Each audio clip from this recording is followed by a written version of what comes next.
Welcome, everybody. Getting bigger. Yeah. Yeah, I hear you guys are, too. Okay, so these are the questions that I was curious about, and I think they'll be the questions you guys are curious about, too. I'm going to ask a lot about the very early days of Facebook. We were just talking about them in the back. It was fascinating. I sort of wish you could have heard it. We'll do our best to try and reproduce it. So here's a question that might be a little bit difficult. How long before 2004 could something like Facebook have succeeded? Like, what was the last thing that was needed to fall into place? Could someone have done it in 1995 or 2000? Yeah, no, it's an interesting question.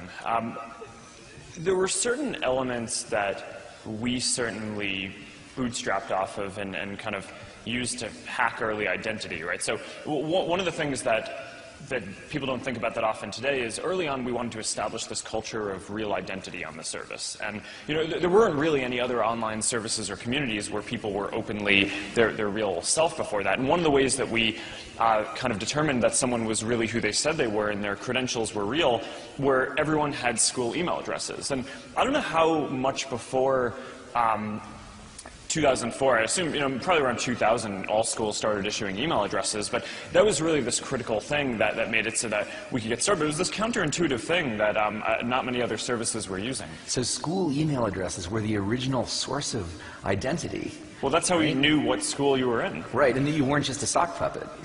Because you can't just get the school to keep creating new email addresses. Yeah. So it made it so that people couldn't sign up for fake accounts, right? Because people typically only have one school account. So being able to bootstrap off of that was this really nice early thing that helped us establish this culture of real identity. And then once we got to a few million people or 10 million people where that culture was established, it was able to bootstrap into something that was much bigger that kept most of that culture, even though now, obviously, most people in the world don't have emails that are issued by some institution that vouches for their identity. Now people log in through Facebook. Now you're the source of identity. Well, it comes around. Yeah. But to your question about when would it have been possible, one of the big trends that we see is that the amount that any individual shares in a given year seems to be growing at this exponentially increasing rate. Right? Zuckerberg's law. Yeah, I don't call it that, but other people do. You heard it here first. But I mean, it is this kind of social networking version of Moore's Law, and it's interesting. And what that suggests to me is, if we expect that this rate is going to double every year, then look out 10 years. 2 to the 10th is 1024, right? So 10 years from now, people will be sharing about 1,000 times as many things.